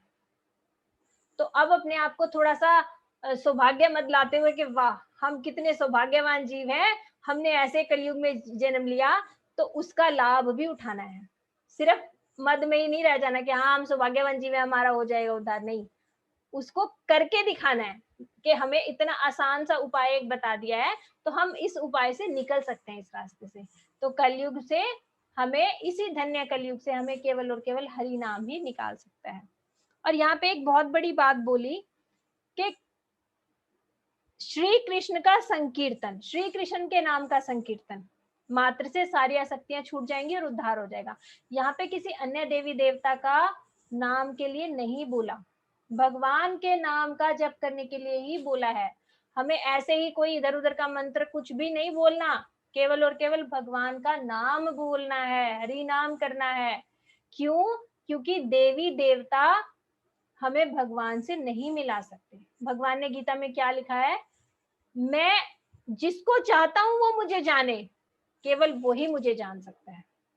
यानी भगवान ही हमें अपने से मिलवा सकते हैं और कोई भगवान से मिला नहीं सकता हमें। तो भगवान का नाम ही करना पड़ेगा अगर हमें भगवान से मिलना है। तो इसे हम एक और कथा से समझ सकते हैं कि जब कृष्ण जी का जन्म होने से पहले धरती पे बहुत सारे अत्याचार होने लगे, तो पृथ्वी देवी क्या हुई, एक गाय का रूप धारण करके ब्रह्मा जी के पास गई। फिर ब्रह्मा जी, शिव जी, ऐसे सब लोग, सारे देवता, इंद्र इत्यादि सब मिलके कहाँ पहुंचे? क्षीर सागर पे पहुंचे। और उन्होंने भगवान से प्रार्थना करी कि हे प्रभु अब आप अवतार लीजिए, पृथ्वी पर अत्याचार बढ़ गए हैं, दुष्टों का संहार कीजिए और साधुओं की रक्षा कीजिए। तो उस समय वहां पे आकाशवाणी हुई कि तुम चिंता मत करो, मैं आने वाला हूँ। तो यहाँ से समझो कि देवता भी भगवान के दर्शन नहीं प्राप्त कर सकते, उन्हें भी केवल सुनने को मिला, भगवान की वाणी उन्होंने सुनी, भगवान साक्षात आए नहीं, और वो भी क्षीर सागर तक पहुंचे, बैकुंठ नहीं जा सके। देवता भी बैकुंठ नहीं जा सकते, कुछ ऐसी जगह तक जा सकते हैं जहां तक उनकी वाणी भगवान तक पहुंच जाए। तो इतनी दुर्लभ चीज वैकुंठ की प्राप्ति कैसे हो सकती है? केवल और केवल हरि नाम से। और भगवान ने और क्या बोला? नाम नाकारी बहुधा निज सर्वशक्ति स्त्रापिता नियमिता स्मरणे न काला एतादृशी तव कृपा भगवन मापी दुर्दैव शमी दृश्मिहाजनी नानुरागा। भगवान ने बोला कि मैंने अपने सभी नामों में, भगवान ने अपने सभी नामों में शक्तियां भर दी हैं। निज सर्वशक्ति स्थापिता नियमता स्मरणे न काले, और मैंने कोई रूल रेगुलेशन भी नहीं रखा कि सुबह ब्रह्म मुहूर्त में बैठ के जप करना है या फिर रात को जाग के जप करना है या फिर सायकाली करना है। भगवान ने बोला मैंने काल का भी कोई नियम नहीं रखा, जिस समय तुम्हें अनुकूल हो उसी समय कर लो, मेरे नाम जप का कोई टाइम नहीं रखा मैंने। एतादृशी तव कृपा, भगवान की इतनी कृपा होने पर भी भगवान ममापी दुर्दैव मापी, मेरा ऐसा दुर्दैव है, ये हमारा दुर्दैव है, ये बद्ध जीवों के लिए लिखा है कि कलयुग के जीवों का इतना दुर्दैव है कि भगवान ने इतना आसान कर दिया, लेकिन फिर भी हमारा भगवान के नाम में अनुराग नहीं हो रहा। हमें लग रहा है राम राम बोलने से कैसे भगवान मिल सकते हैं, ये इतना दरअसल हमें विश्वास नहीं हो रहा है। हमें लग रहा है नहीं नहीं, कोई तो बहुत बड़ी चीज करनी चाहिए, कुछ तो ऐसा ऐसा कुछ तो मतलब इम्पॉसिबल सी चीज करनी चाहिए, तब तो भगवान मिलेंगे। कैसे 2 घंटे बैठ के हम हरे कृष्णा महामंत्र कर लें और एक दिन भगवान मिल जाएंगे? बात हमारे विश्वास की है। हमें ये समझ नहीं आ रहा, ये हमारा दुर्दैव है, ये हमारा दुर्भाग्य है कि भगवान ने इतना आसान रास्ता हमें सुझा दिया और हम शक कर रहे हैं अरे ये तो गड़बड़ है, इतना आसान रास्ता नहीं हो सकता। इसमें भगवान ने बोला कि मैंने अपनी सारे नामों में शक्तियां भरी हैं। यहाँ पे हमारे गुरुजी बताते हैं कि भगवान के सारे नामों में शक्तियां हैं, लेकिन सारे नामों में इक्वल शक्ति नहीं है। प्रत्येक नाम में अलग शक्ति है। कैसे? जैसे भगवान के बहुत सारे नाम हैं, मुकुंद, गोविंद, गोपाल, राम, परमात्मा, ब्रह्म, जगन्नाथ। तो प्रत्येक नाम में उसके अलग शक्ति है। जैसे परमात्मा नाम से हमें भगवान की प्रेमा भक्ति नहीं मिल सकती। अगर हम हे परमात्मा, हे दयालु, हे परमात्मा ही बोलते रहे सारा दिन, तो हमें मुक्ति तो मिल सकती है भगवान के नाम से, लेकिन भगवान की प्रेमा भक्ति नहीं मिल सकती। क्यों? क्योंकि परमात्मा जो है वो हमसे इंटरेक्ट नहीं करते, प्रेम नहीं करते, वो केवल आत्मा के साथ साक्षी रूप में बैठे होते हैं। उनका संबंध नहीं बनता, भगवान का, परमात्मा का आत्मा के साथ कोई संबंध नहीं बनता। संबंध कहाँ होता है? भगवान और भक्त का। तो जहां पे भगवान और भगवान के भक्तों की लीलाओं वाला नाम है, जैसे गोपीचंद वल्लभ, गोपीचंद वल्लभ नाम हमें प्रेमा भक्ति दिलवा सकता है, लेकिन परमात्मा नाम हमें प्रेमा भक्ति नहीं दिलवा सकता। इसलिए नाम भी हमने अपनी मर्जी से नहीं ले देने शुरू कर देने कि बस हमें ये नाम अच्छा लग गया, अब से हम यही नाम लेंगे। नहीं, इसके लिए भी भगवान ने ही हमें आगे बताया। क्योंकि हमारा भव रोग जो है साधारण रोग नहीं है, ये भयंकर बीमारी है हमारी, तो औषधि भी फिर मोस्ट पावरफुल होनी चाहिए ना। इसीलिए भगवान ने कहा है कलयुग के लिए केवल और केवल महामंत्र है। इस कलयुगी जीवों के ऊपर मंत्र भी असर नहीं करेगा, क्योंकि बीमार इतने ज्यादा हो चुके हैं। जब होता है ना बिल्कुल आईसीयू में जो पेशेंट पहुंच जाता है, उसके ऊपर कितनी सारी मेडिसिन और मतलब उसे दी जाती है ना, वो ग्लूकोज के साथ, जैसे वेन्स में सीधी मेडिसिन दी जाती है, उसको गोली खाने से उसका चलेगा नहीं। तो इसी तरह हम इतने ज्यादा बीमार हैं कि हमारा मंत्र से चलेगा नहीं, भगवान को पता है। तो भगवान ने क्या बोला? कलयुग के लिए क्या है? महामंत्र। फिर आगे बताया भगवान ने, पावरफुल मेडिसिन हमें दी है भगवान ने कलयुगी जीवों के लिए। तो ब्रह्मांड पुराण में रोमहर्षण ऋषि ने वेद व्यास जी से पूछी है ये बात कि जो सिद्धि प्रद मंत्र है वो मुझे बताओ। तो कौन सा मंत्र बता रहे हैं वेद व्यास जी? इति षोडशकम नामना त्रिकाल कलमश पापहम, त्रिकाल कलमश पहम नातः पर तरयोपाये सर्व वेदेशु विद्यते। देखो पुत्र, जिस मंत्र के ग्रहण करने से देहधारी प्राणी ब्रह्ममय होता है, हो जाता है। ब्रह्ममय मतलब चिन्मय। हम जब भगवान का चिन्मय नाम करेंगे तो धीरे धीरे हमारा शरीर भी चिन्मय होने लगेगा। जब हम चिन्मय हो जाएंगे तभी तो हम चिन्मयता का अनुभव कर सकेंगे। भगवान चिन्मय हैं और हम अभी जड़ हैं, तो जड़ चीज चिन्मय का अनुभव कैसे कर सकते हैं? इसीलिए महामंत्र करते करते हमारा शरीर जब चिन्मय हो जाएगा तब भगवान की कुछ अनुभूति कर सकेगा। तो कह रहे हैं ये 16 अक्षरों का नाम ही देहधारियों के प्राणी, जिस ग्रहण करने से देहधारी प्राणी ब्रह्ममय हो जाता है, और मद्यपान करने वाला व्यक्ति भी तत्काल पवित्र होकर सभी सिद्धियों से युक्त हो जाता है। उस मंत्र को मैं तुमसे अवश्य कहूंगा, क्योंकि तुम विशिष्ट भगवत भक्त हो। देखो, हरे कृष्ण इत्यादि 16 नामों वाला महामंत्र त्रैकालिक पापों को विनिष्ट करने वाला है, और चारों वेदों में इस महामंत्र की अपेक्षा संसार पार होने का कोई अन्य श्रेष्ठ उपाय नहीं है। त्रैकालिक पाप कौन से होते हैं? भूत, भविष्य और भूत, वर्तमान और भविष्य। मतलब हमने जो पाप कर दिए वो भी हमारे हरे कृष्णा महामंत्र से ही खत्म होंगे। कोई और अन्य प्रायश्चित करने की जरूरत नहीं। जो पाप हम अभी कर रहे हैं वर्तमान में, वो पाप भी हमारे हरे कृष्णा महामंत्र से खत्म होंगे, और जो भविष्य में हम करने वाले हैं वो भी खत्म हो जाएंगे। अब ये आप सोच सकते हो, पूछ सकते हो कि भविष्य के पाप कैसे खत्म होंगे। भविष्य के पाप हमारी पाप करने की वासना खत्म करने से भविष्य में करने होने वाले पाप खत्म हो जाएंगे। जब हमारे अंदर पाप करने की वृत्ति खत्म हो जाएगी तो हम भविष्य में पाप कैसे करेंगे। तो इस तरह से हमारे भविष्य में करने वाले पाप भी केवल और केवल इस हरे कृष्णा महामंत्र से खत्म होंगे। ये भगवान ने बोला है। भगवान को पता था कलयुगी जीव जो है मद्यपान करने वाला होगा, शराब पीने वाला होगा और जो है खराब होगा, तो इसके लिए भगवान को पावरफुल औषधि देनी पड़ेगी। वो पावरफुल औषधि क्या है? हरे कृष्ण महामंत्र है। हरे कृष्ण कृष्ण कृष्ण हरे हरे, हरे राम राम राम हरे हरे। और बोला कि तीनों कालों का पाप जो है ये विनिष्ट कर देगा, और वेदों में इस महामंत्र की अपेक्षा संसार से पार होने का और कोई श्रेष्ठ उपाय नहीं है। तो और बताया कि इसका उच्चारण कैसे करना चाहिए और क्रम क्या है। क्यों? क्योंकि कुछ लोग कहते हैं हरे राम पहले होता है, राम जी पहले आए ना, इसलिए राम जी लगा दो पहले और ये हरे कृष्ण। नहीं, क्रम यही है। कलि संतोष उपनिषद में एक पुराण है, उसमें बोला गया है कि यही है हरे कृष्ण कृष्ण कृष्ण हरे हरे, हरे राम राम राम हरे हरे। इसमें क्योंकि तो युगल मंत्र हम पहले ही देख चुके, इसमें राम जी है ही नहीं जो राम जी पहले आ जाएंगे। ये तो राधा और कृष्ण का मंत्र है। तो एक बात तो ये गलत हो गई। दूसरा, जो लोग हरे राम वाली युक्ति दे रहे हैं वो किसी गुरु परंपरा से नाम ले हुए नहीं है, उनकी कोई प्रमाणिक परंपरा नहीं है। भगवान ने बोला है 4 परंपरा ही मैं रजिस्टर कर रहा हूँ। जैसे हम एफिलेशन कहते हैं, जैसे हम स्कूल में बच्चों को एडमिशन देने लेने दिलवाने के लिए जाते हैं तो सबसे पहले क्या देखते हैं कि सीबीएसई से एफिलेटेड है कि नहीं।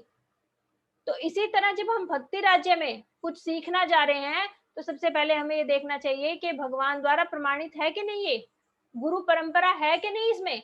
ऐसे ही नहीं किसी को बस एक को देखा, उसके इतने हजार शिष्य हैं और इतना बड़ा पंडाल वाला प्रोग्राम है, बस जी हम भी मोहित हो गए, बैठ गए, हाँ यही बाबा सही है, इसी से मंत्र ले लो। नहीं, भगवान ने बोला है श्री संप्रदाय, रुद्र संप्रदाय, ब्रह्म संप्रदाय और कुमार संप्रदाय, ये 4 संप्रदायों से ही जब कोई मंत्र लेगा, श्री संप्रदाय, ब्रह्म संप्रदाय, रुद्र संप्रदाय और कुमार संप्रदाय, इन 4 संप्रदायों के अंतर्गत गुरु परंपरा से कोई मंत्र लेगा तो ही फलीभूत है, नहीं तो उस मंत्र का फल नहीं मिलने वाला।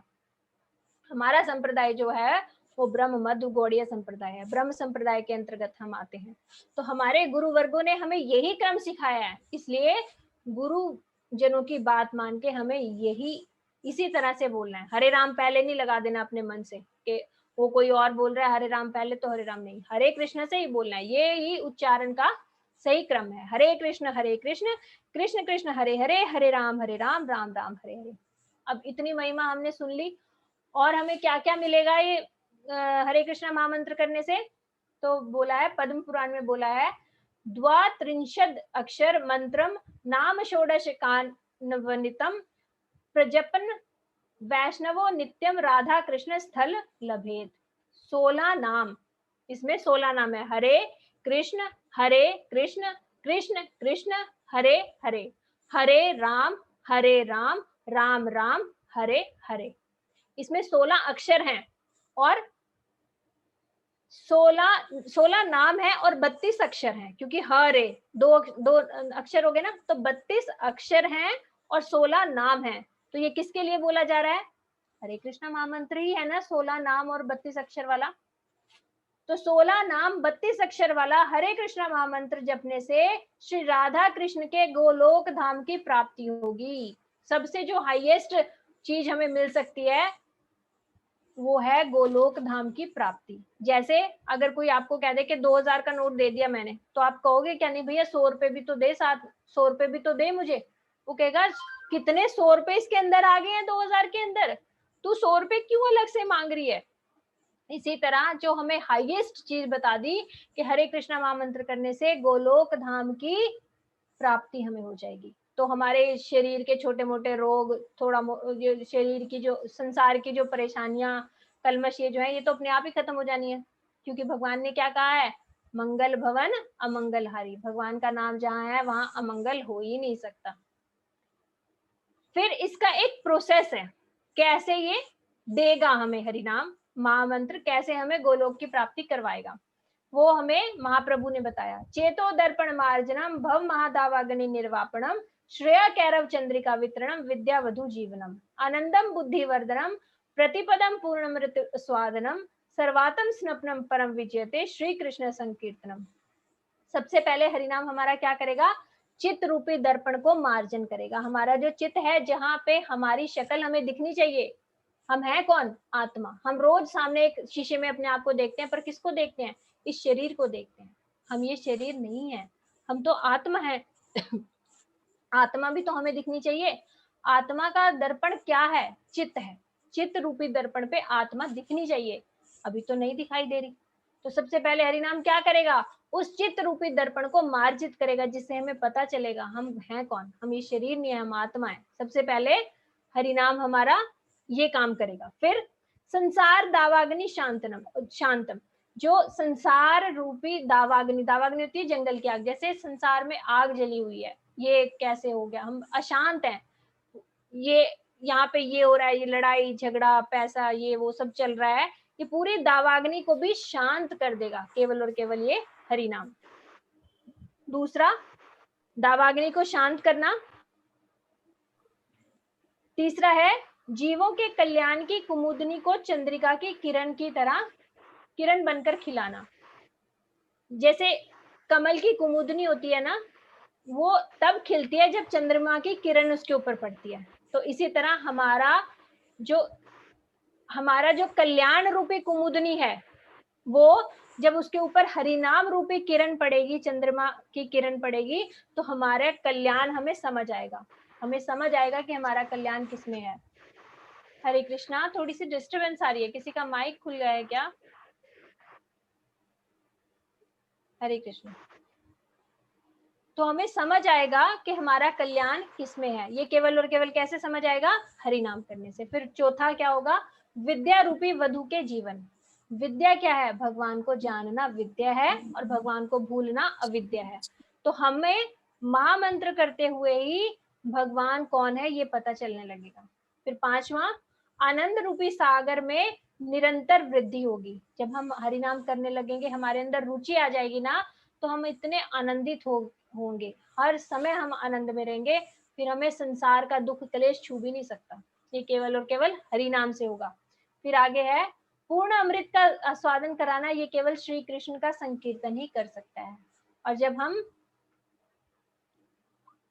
भगवान से हमारा संबंध हो जाएगा, तो फिर हमें पूर्ण अमृत का आस्वादन हो जाएगा। ये केवल और केवल हरिनाम का संकीर्तन ही कर सकता है, इसी की विजय हो सकती है ये सब करवाने के। इतना सारा अब हमने सुन लिया, हम सब कुछ टाइम से कर भी रहे हैं, तो अभी तक हमें हुआ क्यों नहीं? इतना सब तो हो नहीं रहा, तो क्यों नहीं हो रहा, वो भी हमें शास्त्र बता रहे हैं। स्यात् कृष्ण नाम चरितादि सीताप्य विद्या पित्रो तप्त स एव जुष्टा स्वादि क्रमाद भवती तद गद मूल हंत्री। जैसे कोई पीलिया का अगर रोगी हो ना, उसको यदि हम मिश्री खिलाएं तो उसे मिश्री मीठी नहीं लगती, लेकिन वो कड़वी मिश्री उसे छोड़ नहीं देनी चाहिए। वो यदि मिश्री खाता रहेगा खाता रहेगा खाता रहेगा ना, तो उसका पीलिया रोग दूर हो जाएगा, और एक दिन वो मिश्री उसे मीठी लगनी शुरू हो जाएगी। इसी तरह अभी हमें इतना मधुर नाम भगवान का मीठा क्यों नहीं लग रहा? हम हाथ में माला लिए हुए हैं और ध्यान हमारा कहाँ है, रसगुल्ला। अच्छा, घर में रसगुल्ले आ गए हैं मेरे लिए, पता नहीं बचेंगे नहीं बचेंगे, जल्दी से माला खत्म करूं। और फिर अरे वो पड़ोसी ने उस दिन वो वाली साड़ी ली थी, अच्छा हाँ वो उस दुकान की है, ठीक है मैं भी कल से जाऊंगी। मतलब कितनी सारी चिंताएं हम करते हैं हाथ में माला, क्यों? क्योंकि हमें वो रसगुल्ला ज्यादा अच्छा लग रहा है हरि नाम से, वो साड़ी हमें ज्यादा अच्छी लग रही है। अभी हमें हरि नाम का मधुरपन आ नहीं रहा, हरि नाम की मिठास हमारे अंदर आ नहीं रही। रसगुल्ले की मिठास हमें पता है, हमने खाया हुआ है, पर हरि नाम की मिठास अभी हमें पता नहीं है। क्यों? क्योंकि हम भव रोग से ग्रस्त हैं। और यदि हमने ये हरि नाम हम करते रहे, जैसे वो मिश्री खाते खाते खाते एक दिन मिश्री मीठी लगने लगती है ना, इसी तरह हम यदि ये हरि नाम लेते रहे, हरि नाम छोड़ना नहीं। कोई कहता है कि मन नहीं लग रहा, क्या करना है ऐसे हरि नाम का, नहीं, समझो हमारा रोग ज्यादा भयंकर है, मन नहीं लग रहा, तो इसमें अगर दवाई और खानी छोड़ दी तो मरेंगे ना। एक आदमी जो ठीक नहीं हो रहा, उसकी इतने 1 महीने से दवाई चल रही है, और फिर वो कहे कि मैं ठीक नहीं हो रहा, दवाई छोड़ दूं, ये तो कोई वो नहीं। दवाई खाते रहे, किसी दिन तो ठीक हो जाएगा, दवाई छोड़ के तो जल्दी मरेगा। तो इसीलिए हरिनाम में मन नहीं लग रहा, कोई प्रॉब्लम नहीं, बस हरिनाम रूपी दवाई खाते चलो खाते चलो खाते चलो, एक दिन हमें यही दवाई भवरोग से हमारे ठीक कर देगी। तो हमें अभी क्यों नहीं मिल रहा इसका आस्वादन, क्योंकि अभी हम भवरोग से ग्रसित हैं। फिर भगवान ने मेडिसिन तो प्रिस्क्राइब कर दी, पावरफुल मेडिसिन एकदम, हरे कृष्णा महामंत्र। इसके साथ प्रिकॉशन भी होनी चाहिए ना, कुछ हम मेडिसिन खाते हैं तो प्रिकॉशन भी होती है। तो प्रिकॉशन क्या है, सबसे बड़ी तो है इसको छोड़ना नहीं बीच में। जैसे होता है ना टीबी की मेडिसिन होती है कि 1 महीने का कोर्स होता है, 2 या 3 का कितने महीने का कोर्स होता है, एक भी दिन अगर छोड़ दी तो वापस फिर उतना ना, छोड़ते नहीं, छोड़ना नहीं। सेम यही है, हरे कृष्णा महामंत्र एक दिन भी छोड़ना नहीं, इसको निरंतर सेवन करना है, पहली प्रिकॉशन, इसको निरंतर सेवन करना है। और दूसरा, हमें नामापराध से बचना है। भगवान ने शास्त्रों में 10 नामापराध बताए हैं, वो आप सब लिख लो, मैं एक एक करके आपको बताऊंगी, क्योंकि नामापराध को भी बहुत डिटेल्ड में हम नहीं सीखेंगे, टाइम हो रहा है, तो आप सब लिख लो। सबसे पहला नामापराध है संतों की निंदा, बस एक इसी से बच जाना, तो 9 अपराध आपसे होंगे ही नहीं।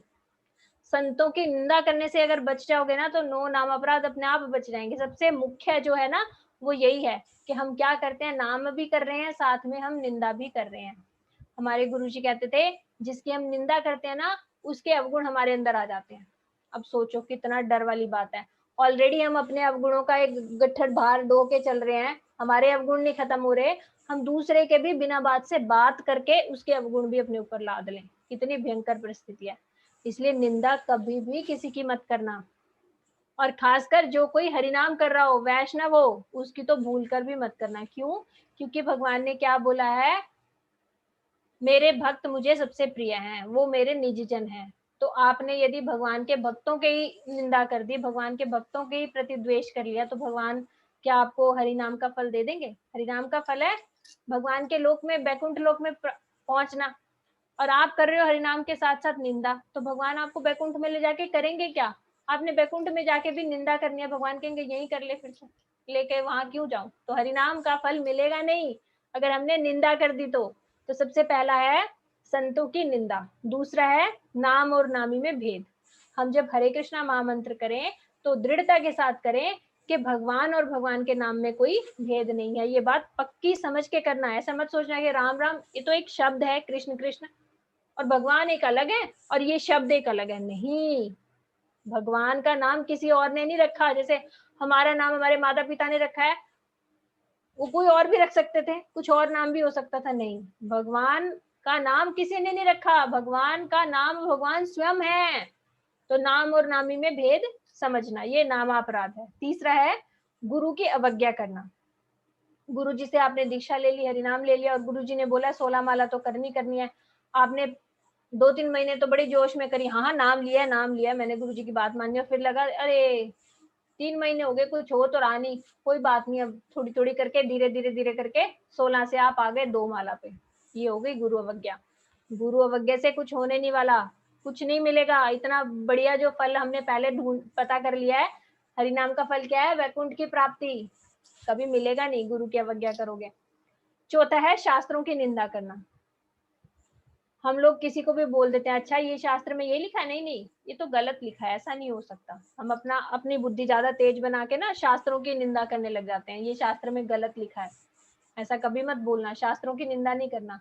पांचवा है हरि नाम की महिमा को अतिशयोक्ति समझना।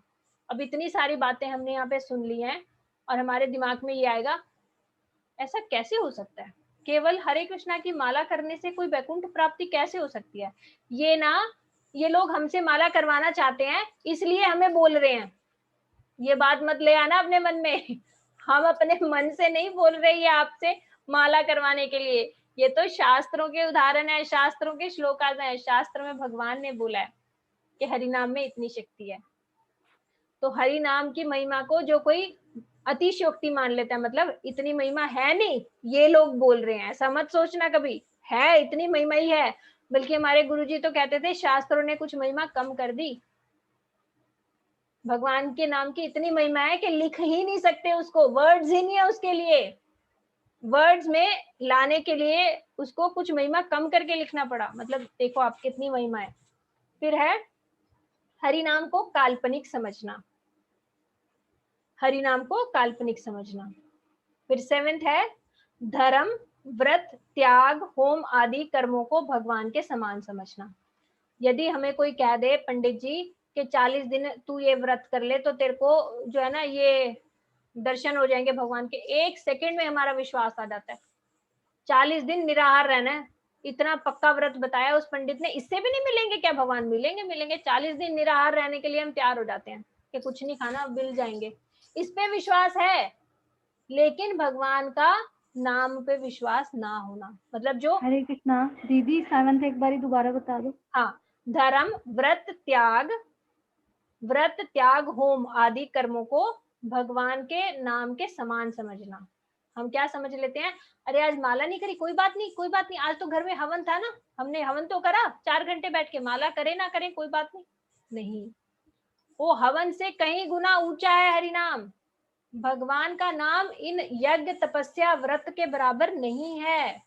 तो 7th क्या हुआ, धर्म, व्रत, त्याग, होम आदि कर्मों को भगवान के नाम के समान समझना। समान बिल्कुल मत समझ लेना। फिर 8वां है श्रद्धाहीन व्यक्ति को नाम का उपदेश देना। जब हम नए नए भक्ति में आते हैं ना, हमको हरेक कोई को पकड़ के हमें होता है कि बस इसे बता दें, इसे भक्त बनवा दें, इसे माला पकड़वा दें, और वो चाहे हमारे जाते ही हमारा भी उपहास उड़ाए और भगवान के नाम का भी उपहास उड़ाए। इसलिए हमें थोड़ा सा समझना पड़ेगा। एक बार बोल के देखो, यदि कोई एक बार बोलने के बाद खुद से पूछ रहा है कि अच्छा अच्छा मुझे बताना, तो उसे बताओ। यदि सामने वाला ऐसा फीलिंग आपको दे रहा है कि ये कब जाए, तो समझ लो इसकी श्रद्धा नहीं है सुनने की। जबरदस्ती उसको मत सुनाओ, ये भी नाम के प्रति अपराध है, क्योंकि वो भगवान के नाम का उपहास कर रहा है ना। तो उपहास किसने करवाया? आपने करवाया ना। आप जाके उसके सामने बोल रहे हो तो वो उपहास कर रहा है। अगर आप उसको दीदी भगवान का नाम 8वां ना एक बार और सुनाते। बोल दीजिए, 8वां एक बार और बोल दीजिए। हाँ जी, इसको ना मैं लिख के भी ग्रुप में शेयर कर दूंगी, आप चिंता मत करो। श्रद्धाहीन व्यक्ति को नाम का उपदेश देना, श्रद्धाहीन व्यक्ति को नाम का उपदेश देना। फिर 9th है नाम के बल पर पाप करना। कभी ये मत सोच लेना कि इतना नाम जो है इतना कुछ कर सकता है तो हमारे पापों को भी खत्म कर सकता है, तो थोड़ा सा हम पाप कर लेते हैं, चोरी कर लेते हैं बाहर जाके, और बैठ के आज 4 माला फालतू कर लेंगे। भगवान हमसे ना ज्यादा चतुर है। ये जो बुद्धि आई है ना हमारे अंदर, भगवान से ही आई है। तो सोचो, हमारे अंदर इतनी सी बुद्धि है तो भगवान के अंदर कितनी बुद्धि होगी। वो क्या नहीं समझेंगे कि नाम को क्या है मिसयूज कर रहा है? भगवान कैसे हमें नाम का मुख्य फल दे देंगे फिर, यदि हम नाम के बल पर पाप करने लगे। तो 9th क्या है, नाम के बल पर पाप करना, कुछ नहीं मिलेगा ऐसा करेंगे तो। और 10वां क्या है, नाम की महिमा सुनकर भी शरीर में मैं और मेरा का अभिमान रहना। इतनी नाम की महिमा सुन ली, उसके बाद भी मैं कौन हूँ? मैं तो एक स्त्री हूँ। 9वां कौन सा है? नाम के बल पर पाप। अच्छा। 10वां है नाम की महिमा सुनकर भी शरीर में मैं और मेरा का अभिमान रहना। तो ये सबसे बाद में जाएगा धीरे धीरे, जब हमारे नाम ठीक से होगा, हम नामापराध को छोड़ के ठीक से भगवान का नाम लेंगे, तो एक दिन हमें समझ आ जाएगा मैं ये शरीर नहीं हूँ, मैं आत्मा हूँ। तो हमारा ये अपराध भी चला जाएगा।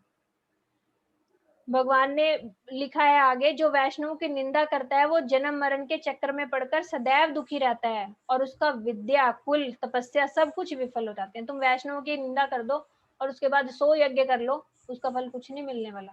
सब फल, तपस्या, यज्ञ का सबका फल विफल हो जाएगा।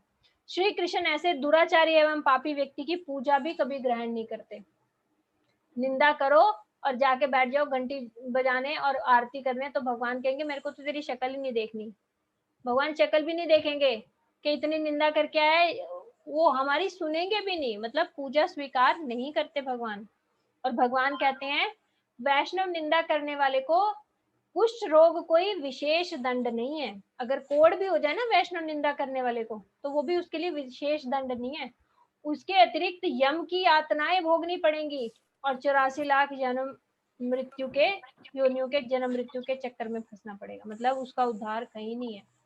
तो निंदा आज से क्रॉस कर दो। निंदा क्या करना, क्या है, प्रिकॉशन है। मतलब हमें, अगर हमने मेडिसिन खाई है तो हमें प्रिकॉशन क्या करनी है, निंदा नहीं करनी। फिर इसमें कोई रूल है क्या? इतनी सारे हमें इसकी लाभ तो मिलेंगे, कोई रूल भी है क्या? भगवान ने बोला कि शयने की भोजने की वा जागरणे अहर निश्चिंत कृष्ण बलह वदने। भगवान ने बोला क्या सोते हुए, क्या खाते हुए, क्या जागते हुए, किसी भी अवस्था में, अहरनिश मतलब 24 घंटे, 24 घंटे आप भगवान का नाम ले सकते हो। कोई रूल रेगुलेशन नहीं है, अहरनिश। फिर आप अब एक क्वेश्चन ये भी पूछ सकते हो कि फिर हम आपको सुबह की चैंटिंग क्लास में ही क्यों बुलाते हैं कि सुबह आओ सुबह आओ? क्योंकि अभी हमारे ऊपर माया का इतना प्रभाव है कि दिन में हमारा मन नहीं लगता। भगवान के नाम में कोई कमी नहीं है, भगवान का नाम तो इस समय भी उतना ही मधुर है, लेकिन इस समय क्या है, हम माया ने अच्छी तरह से जकड़े हुए हैं। घर में वो वहां गया है, वो वहां गया है, उसकी बेल बजी है, वो मैंने ये करना है, वो ये करना है, वो इतने सारे हमें माया ने पकड़े हुए हैं, तो हम ठीक से हरिनाम नहीं कर पा रहे। इसलिए ब्रह्म मुहूर्त में हम सुबह कहते हैं चैंटिंग क्लास में आओ। उस समय सब लोग सो रहे होंगे, कोई ऐसी ड्यूटीज नहीं होगी, कोई हमें आवाज नहीं लगाएगा, कोई बाहर घंटी नहीं बजने वाली, कोई बेल फोन के रिंग नहीं बजने वाली। इस समय तो सबसे बड़ा शत्रु हमारा क्या है, फोन। जैसे ही माला लेके बैठोगे ना, फोन बजेंगे। सुबह 4:30 बजे आपको कौन फोन करने वाला है? इसलिए इसलिए सुबह 4:30 से 6:30 आप सब लोगों को चैंटिंग क्लास में बुलाते हैं कि उस समय हरि नाम करोगे तो ज्यादा फल मिलेगा। तो इस महामंत्र को करते करते ही प्रेम अंकुरित होगा, प्रेम अंकुरित होगा, और साध्य साधन तत्व सब इसी से पता चलेगा। हमारा साध्य क्या है? साध्य क्या है? गोल, मतलब हमारा गोल ऑफ लाइफ क्या है? राधा कृष्ण की सेवा पाना। ये सब हमें इसी महामंत्र को करते करते पता चलेगा। और एक आपने अजामिल की कथा सुनी होगी सबने, बहुत शॉर्ट में बताऊंगी क्योंकि टाइम ज्यादा हो रहा है। अजामिल जो था एक ब्राह्मण परिवार से था, और उसने एक दिन किसी शूद्र और शूद्राणी को मिलते हुए देख लिया, तो उसके हृदय में भी काम वासना जाग गई और उसने उसी शूद्राणी के साथ विवाह किया, अपनी पत्नी को छोड़ दिया, और उससे फिर बहुत सारे उसके बच्चे हुए।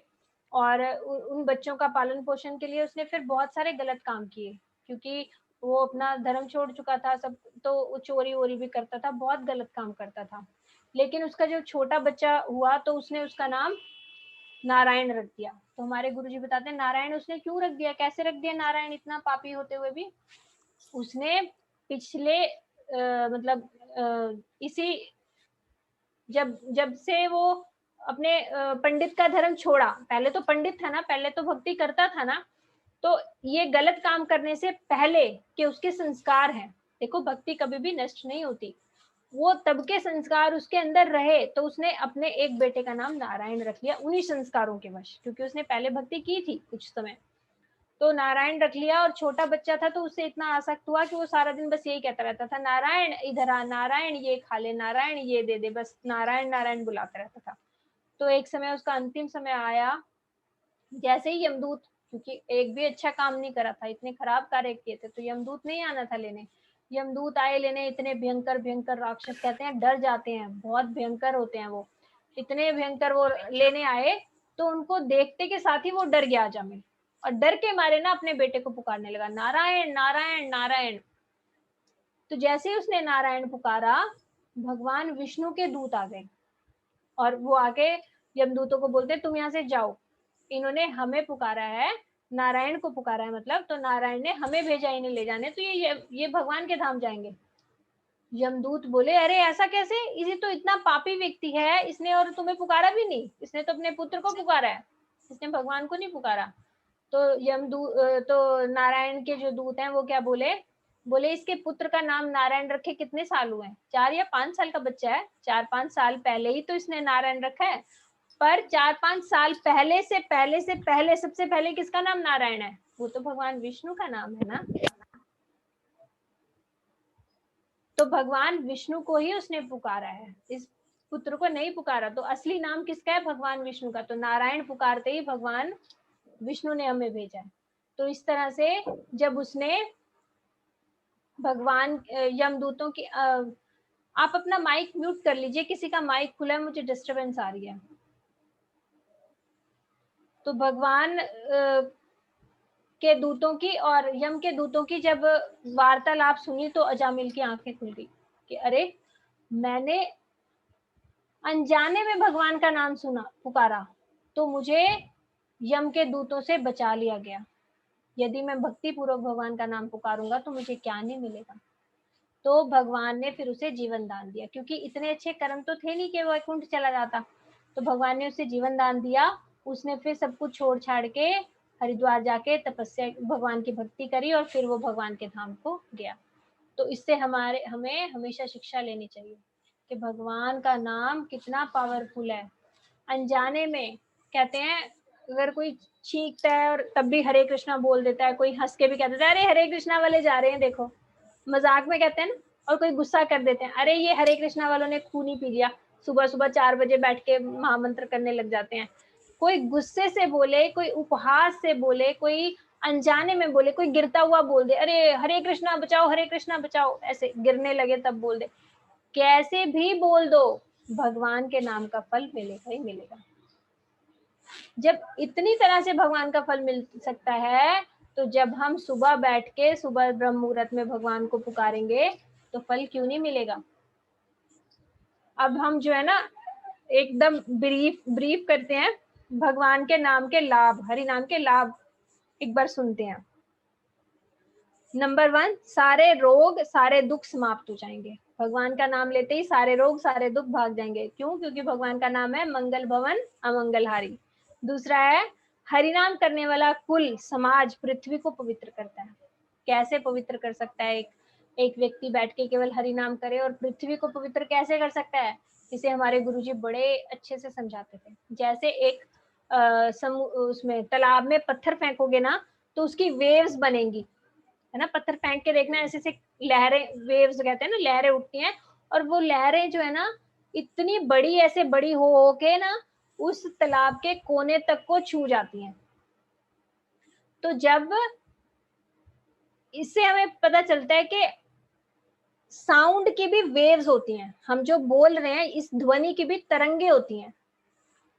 तो यदि कोई एक शुद्ध वैष्णव बैठ के हरे कृष्णा महामंत्र करता है तो उसके आसपास का पूरा वातावरण शुद्ध हो जाता है, क्योंकि हम जो भी कुछ बोलते हैं ना वो कहीं जाता नहीं, इसी वातावरण में रहता है। इसलिए कहते हैं ना, जो बोलता है वही वापस आता है, क्योंकि वो यही तो घूम रहा है, तो वापस वो फिर उसी के पास आएगा। इसलिए हमें बोलना बहुत सोच के चाहिए, ऐसे ही नहीं कुछ भी बोल दो, गलत बोल दो, गंदा बोल दो, नहीं, क्योंकि जो बोलोगे वही वापस आएगा। तो इसको अमेरिका ने ना इसको सिद्ध करने के लिए एक टेस्ट भी किया। एक जगह दालों को भिगो के, जैसे अंकुरित करने रखते हैं स्प्राउट्स करने के लिए, दाल भिगो के स्प्राउट्स होने के लिए रखी। तो एक जगह तो उन्होंने हरे कृष्णा महामंत्र लगा दिया उस रूम में जहाँ पे स्प्राउट्स रखे, और एक रूम में वो रॉक म्यूजिक जो बच्चे सुनते हैं बड़ा तेज तेज वो लगा दिया, और एक रूम में कुछ भी नहीं लगाया। 3 ऐसे कटोरियां अलग अलग जगह रख दी। अगले दिन उन्होंने देखा जिसमें वो गंदे वाला म्यूजिक था, तेज वाला, उसमें तो सबसे कम छोटे छोटे से अंकुर आए, बिल्कुल ना के बराबर। और जिसमें कुछ नहीं रखा था उसमें थोड़े से ज्यादा आए, और जिसमें हरे कृष्णा महामंत्र चलाया था ना उसमें सबसे ज्यादा अंकुरित हुए। तो आप देख सकते हो कि ध्वनि की तरंगों का कितना असर होता है। तो ये बात बिल्कुल सही है जो भगवान ने बोली है कि हरिनाम करने वाला अपने कुल को, समाज को और पृथ्वी को भी पवित्र कर सकता है। फिर तीसरा है, कली के दोष छू भी नहीं सकते। कली में कितने दोष हैं? कली में मांस खाना, शराब पीना, अवैध स्त्री संग, ये सब दोष ही दोष भरे हैं। तो यदि कोई हरे कृष्णा महामंत्र करेगा ना तो इन सब दोषों से बच जाएगा। वो उसको समझ आएगी, अरे ये क्या गलत मैं कर रहा हूँ, तो कली के दोष उसे छू भी नहीं सकेंगे। चौथा है, नरक से भी उद्धार हो जाता है केवल मात्र सुनने से। तो कहते हैं जो व्यक्ति हरिनाम करता है ना उसके पूर्वज जो नरक में कोई फंस गया हो वो भी निकल जाते हैं वहां से। हम यदि हरिनाम से, केवल हरिनाम से अपने पूर्वजों का उद्धार कर सकते हैं, तो क्या हम अपना नहीं कर सकते? हमारा उद्धार नहीं होगा? हम इतना पैसा खर्च करके गया जी जाते हैं तर्पण करने, कि अपने पितरों का उद्धार करने जा रहे हैं, तर्पण कर रहे हैं, और उससे भी वहां पे पंडित ने सही मंत्र पढ़े कि नहीं पढ़े, पंडित सही था कि नहीं, कुछ विश्वास नहीं, वहां पे होंगे कि नहीं, कोई गारंटी नहीं। लेकिन हरे कृष्णा महामंत्र से हमारे पूर्वजों का उद्धार निश्चित है, ये पक्की बात है। तो क्यों ना हम बैठ के घर में ही हरे कृष्णा महामंत्र कर लें, अपना भी उद्धार हो जाएगा और हमारे पूर्वजों का भी। जिसको कोई पंडित बताता है ना क्या होता है, पितृदोष, हाँ पितृदोष होता है, उसकी इतनी पूजा कराओ, ये कराओ कराओ, कुछ मत करना, कुछ चक्करों में मत फंसना, बैठ के हरिनाम करना। हरिनाम करने से सब उद्धार हो जाएगा। फिर कहते हैं प्रारब्ध अप्रारब्ध सब कर्म नाश हो जाते हैं। प्रारब्ध होते हैं जो हमने अभी भोगने, अप्रारब्ध जो आगे वाले जीवन में भी भोगने, वो सब कर्मों का नाश इसी से होगा। फिर है हरि नाम की महिमा वेद पाठ से भी बढ़कर है। कोई कह दे कि वेद सुन लो बैठ के, वेदों का पाठ करा लो, ये करा लो, वो करा लो, मत चक्कर में पड़ना। हरि नाम करना बैठ के, वेदों से के पाठ से भी ज्यादा महिमा हरि नाम की है। फिर समस्त सत्कर्मों से अनंत गुना अधिक है। अगर आपको कोई कह दे इतने दान कर दे तो ये हो जाएगा, इतना तपस्या कर ले तो ये हो जाएगा, उससे करोड़ों गुना ज्यादा हमारा फर्क पड़ जाएगा केवल और केवल हरि नाम करने से।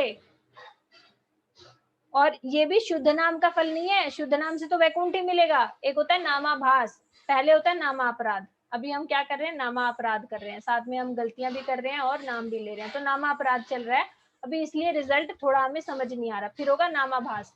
नामाभास समझो जैसे सूर्य उगा नहीं पर थोड़ी थोड़ी लाइट हो जाती है ना, सूर्य उगने से पहले थोड़ा थोड़ा अंधकार खत्म हो जाता है, उसे कहते हैं कि सूर्य उगने का आभास हो गया, कि सूर्य उगने ही वाला है। तो ऐसे ही शुद्ध नाम से पहले नामाभास होता है कि अब हमें प्रेम मिलने ही वाला है। शुद्ध नाम हमारा, शुद्ध नाम एक ही बहुत है, एक शुद्ध नाम से भगवान खींचे चले आएंगे, तो वो शुद्ध नाम से पहले नामाभास होगा।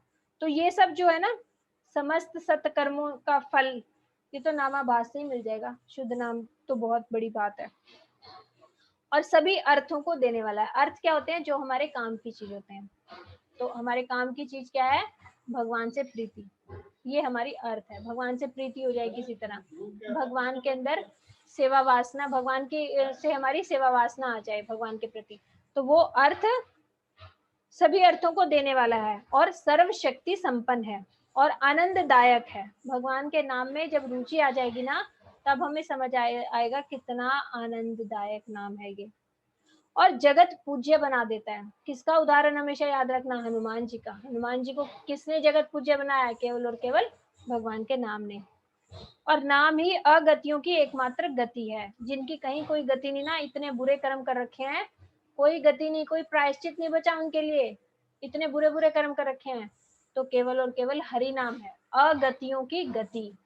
बस हरि नाम कर लो, आपका भी गति हो जाएगी। फिर है सभी अवस्था में ले सकते हैं। हमारे गुरुजी कहते थे अंत समय में इतना बुरा हाल हो गया कि तुम बेड से ही नहीं उठ पा रहे, बेड पे ही मलमूत्र विसर्जन कर रहे हो, उस समय तुम क्या यज्ञ कर लोगे, क्या तपस्या कर लोगे, क्या मूर्ति पूजा कर लोगे, कुछ भी नहीं कर सकते ना। इतनी अपवित्र अवस्था में जब तुम उठ ही नहीं पा रहे हो, शरीर असहाय है बिल्कुल, तो उस समय भी क्या ले सकते हो, भगवान का नाम।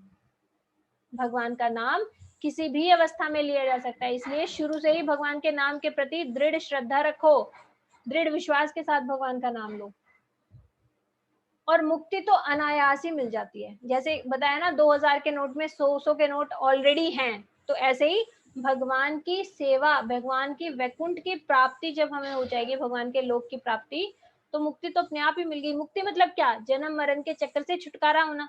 जब हम भगवान के धाम ही पहुंच जाएंगे तो वापस इस जगत में थोड़ी आएंगे। तो मुक्ति तो क्या हो गई, by one get one free वाली बात हो गई, कि मुक्ति तो हमें साथ में ही मिल गई ऐसे ही। फिर आगे है वैकुंठ लोक की प्राप्ति होगी और भगवान को प्रसन्न करने का सर्वोत्तम उपाय है। यदि कोई भगवान सामने आए और भगवान से हम पूछे ना कि भगवान आप सबसे ज्यादा किस से प्रसन्न होगे, क्या ऐसा कर दूं कि आप प्रसन्न हो, तो भगवान स्वयं बोलेंगे कि मैं मेरा नाम जप कर, हरि नाम कर। भगवान को वशीभूत करने का उपाय है। 17 है, भगवान को वशीभूत करने का उपाय यही है, और भगवान को प्रसन्न करने का भी सर्वोत्तम उपाय है। और परम पुरुषार्थ है, आपने सुना होगा 4 पुरुषार्थ होते हैं, धर्म अर्थ काम मोक्ष। तो धर्म अर्थ काम मोक्ष के बाद जो पंचम पुरुषार्थ होता है वो होता है भगवान की भक्ति। तो ये भगवान की भक्ति कैसे मिलेगी? केवल हरि नाम से। तो हरि नाम क्या है? परम पुरुषार्थ है, और सभी भक्ति साधनों में सर्वश्रेष्ठ है। भक्ति के बहुत सारे साधन है। आप भगवान के धाम की परिक्रमा कर सकते हो, भगवान की सेवा पूजा कर सकते हो, आप भगवान की आरती पूजा कर सकते हो, बहुत सारा कुछ कर सकते हो। लेकिन उन सब में से श्रेष्ठ, सबसे श्रेष्ठ क्या है? हमने 5 अंग बताए थे ना, ABCD। एसोसिएशन मतलब साधु संग कर सकते हो, बी मतलब भागवत रीडिंग कर सकते हो, सी मतलब चैंटिंग कर सकते हो, डी मतलब डीटी सेवा कर सकते हो, और डी मतलब धाम निवास कर सकते हो, धाम वास कर सकते हो। तो इन पांचों में सबसे श्रेष्ठ क्या है? चैंटिंग, हरि नाम सबसे श्रेष्ठ, सभी भक्ति के साधनों में सर्वश्रेष्ठ यही है। इतना सब तो मैंने अब आपको सब हमने शास्त्रों से सुन लिया। अब आप कहोगे कुछ ऐसा भी जो हमारे डे टू डे की लाइफ में भी काम करे, है ना? अभी तो हम अपनी डे टू डे की लाइफ से परेशान है, उसमें हरि नाम कैसे हमारा सहायता करेगा। तो आजकल की सबसे बड़ी परेशानी क्या है? Depression, anxiety. पैसे की किसी के पास कमी नहीं रहती, आसानी से सबको चल जाता है, सबका काम चल जाता है। आजकल सब लोग परेशान हैं मानसिक अशांति से, क्योंकि सबको शांति चाहिए जो नहीं मिल रही। तो वो कैसे मिल सकती है? केवल और केवल हरि नाम से मिल सकती है। कैसे? क्योंकि अभी आपको बताया साउंड वेव्स, तो भगवान के नाम की ट्रांसडेंटल साउंड वेव्स जब हम सुनेंगे, हमारे कानों से जाएगी, हृदय तक पहुंचेगी, तो ये हृदय को एकदम शांत कर देगी। तो हमारी डिप्रेशन, एंजाइटी सब अपने आप चली जाएगी, नेगेटिविटी हमारे शरीर से निकल जाएगी। क्योंकि भगवान का नाम क्या है? पॉजिटिविटी। जब हमारे अंदर पॉजिटिविटी आती रहेगी, नेगेटिविटी अपने आप जगह खाली करती रहेगी। उसको भगाने की अलग से जरूरत नहीं पड़ेगी कि पहले मैं डिप्रेशन भगा लूं फिर पॉजिटिविटी लाऊंगी, पहले नेगेटिविटी हटा लूं फिर पॉजिटिविटी लाऊंगी। नहीं, पॉजिटिविटी भरनी शुरू करो, नेगेटिविटी अपने आप खाली कर देगी हमारा शरीर। तो जब हम हरि नाम लेना शुरू करेंगे, तो हरि नाम के प्रभाव से हमारी सारी प्रॉब्लम्स अपने आप खत्म हो जाएंगी। क्यों? क्योंकि हमें जब ज्यादा सुनेंगे, भगवान का नाम सुनो, जितना ज्यादा हो सकता है सुनो और बोलो, सुनो और बोलो। जब हम सुन रहे होंगे कुछ, तो हमारा दिमाग कुछ सोचने की पोजीशन में नहीं होगा, क्योंकि सुनेंगे किससे? 2 कानों से। 2 कानों के बीच में है हमारा दिमाग, मन, ये मस्तिष्क। तो ब्रेन जो है 2 कानों के द्वारा कंट्रोल्ड किया जा सकता है। तो यदि हम हरि नाम सुनेंगे तो हमारा ब्रेन ज्यादा एक्टिव नहीं होगा, नेगेटिविटी नहीं सोचेगा। तो जब हम हरि नाम करें ना, तो कोशिश करना जोर से बोल के किया करो, जो हमें सुने भी। एक तो हमारी 2 इंद्रिय भगवान की सेवा में लगेगी, जिह्वा और कर्ण। सुन भी रहे हैं हम भगवान का नाम और बोल भी रहे हैं। और दूसरा, हमारा मस्तिष्क भी थोड़ी देर ठहरेगा कि जो बोल रहा हूँ उसे सुनूं तो सही। तो कहते हैं धीरे वाला जप करने से 100 गुना ज्यादा फल होता है जोर से जप करने का। क्यों? क्योंकि हमारे आसपास इतने माइक्रो ऑर्गेनिज्म है, बैक्टीरिया, वायरस, ये सब, ये भगवान का नाम नहीं ले सकते। लेकिन जब हम बोलेंगे तो ये सुन तो लेंगे ना, तो इन सब का भी उद्धार हो जाएगा। तो हमें थोड़ा सा जोर से बोलना चाहिए, ताकि हमारे आसपास जो है जीव जंतु प्राणी जो भी हैं वो भी सुन ले, उनका भी उद्धार हो जाए। तो आज हमने हरि नाम की इतनी महिमा सुन ली है, अब से मुझे नहीं लगता कोई बिना हरि नाम के रह पाएगा, है ना? सभी लोग कल से क्यों, आज से ही हरि नाम जिसने शुरू नहीं किया है वो जरूर शुरू करना। हरे कृष्णा। बेटा रिकॉर्डिंग बंद कर दे। अभी आपके